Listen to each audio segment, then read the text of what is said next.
Roger Stone here. Your dollars are losing ground, but gold isn't. American Sovereign Bullion helps you protect your wealth through real, tangible assets. Through their nationwide wholesaler network, you get some of the best pricing on gold and silver delivered straight to your door. Since 1912, the U.S. dollar has lost 97% of its purchasing power. Meanwhile, gold continues to prove its strength. So call 844-272-2428. That's 844-272-2428. Or visit dyingdollar.com to request your free gold and silver guide. That's dyingdollar.com. Listen, all you New Yorkers. Taxi! Okay, we're looking around. This is the 77 WABC minicast. And right now, let's get one more opinion, Newt, and we're going to bring in KT McFarland, who has her ear on the close to the ground. Very bright. Rita, why don't you bring in KT? Absolutely. So let's go to former Deputy National Security Advisor, our friend KT McFarland. And KT, you may hear we have a great guest in studio, former Speaker of the House, Newt Gingrich here. Not former. He's always a speaker. Once a speaker, always the speaker. By the way, I didn't say speaker. I said the speaker. That's how much credit I gave my friend here, Newt. So, KT. I would call him not just a speaker, but the thinker. Oh, wow. With all the brains, yeah. Newt, could I be your agent? This is really good. It's working out pretty well so far. KT, what do you think is going to happen with, especially with the big visit with China and also Trump's words today? You could tell he is not happy with Iran. Yeah, and what's going to happen is that the Chinese want this war to end more than we do because they're really hurting. Their economy is really hurting. So it's not just the oil that's coming from Iran that isn't getting to China. It's that China's no longer getting Venezuela oil. And as long as there's a blockade, China's not getting Iran oil, Iraq oil, Saudi oil, UAE oil, anybody's oil. And that's about 30%, some say even 45% of all of the imported oil that China gets. And that's probably for China's total energy needs. That's 10 to 15% of their total energy needs. So they're not getting that. And that has a real effect on their industry, on their manufacturing, on their petrochemicals, on their AI. So China wants this war over, and they don't care that much about Iran's nuclear weapons. They'd be delighted to embarrass America. But they don't really care about Iran's nuclear weapons, but they care a lot about getting the oil flowing to China. Yeah, you're right. They definitely care about the oil going to China. So where's the leverage? Now, one thing that Bill O'Reilly said earlier, I don't know if you heard this, Newt, too. Bill O'Reilly was talking about the fact that he thinks maybe there's something that they're going to say, hey, we want this with Taiwan. We'll give you help with Iran. He says, obviously, that's not a deal he should take, nor will he take it. But do you think, Newt, Mr. Speaker, that that's where it's headed? Well, they could try that, but it's not going to happen. As Trump said today, the Japanese are more pro-Taiwan than they used to be. The South Koreans are more pro-Taiwan. The Australians are more pro-Taiwan.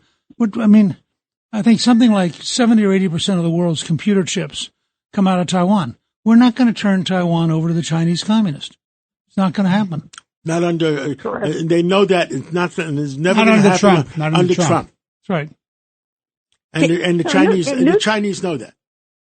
And the thinker, is absolutely right. It's the whole thing about China wanting Taiwan. Yeah, okay, it's all about Chinese nationalism, but what's really about is that if Taiwan is controls Taiwan, controls the whole maritime trade route, the South China Sea, that whole, not just the Taiwan Strait, but that whole Western Pacific trade route. And in addition, they would control, it's more than 50, 60%. It's something like 80, 90% of the world's chips come from China.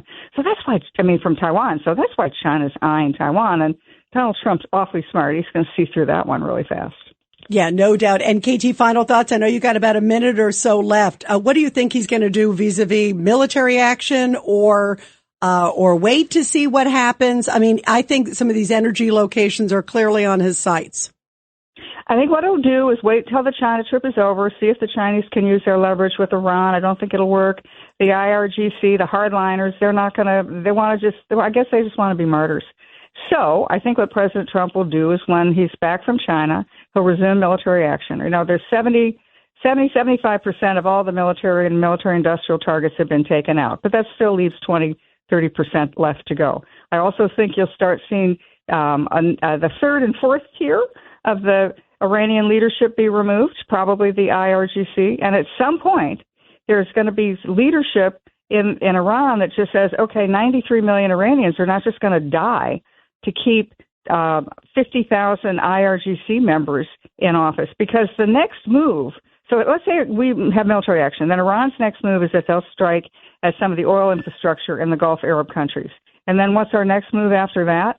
Well, we could take out Karg Island, and that's where really not only the current but the future of all of Iran's resources are. Without Karg Island, without the oil revenues, Iran can't rebuild after the war. So that's why I'm assuming that there's got to be somebody in Iran who can call the shots and who can make a deal, even if the more, radical, far, whatever you want to call them, recalcitrant members of the IRGC want to, be martyrs rather than settle with the United States. Newt, any last comment to KT before we go to a break?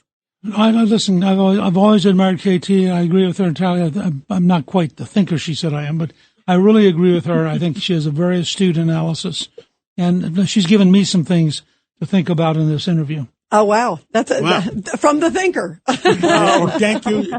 KT, thank you so much. And let's go to a break. When we come back, we're coming back with General Holt.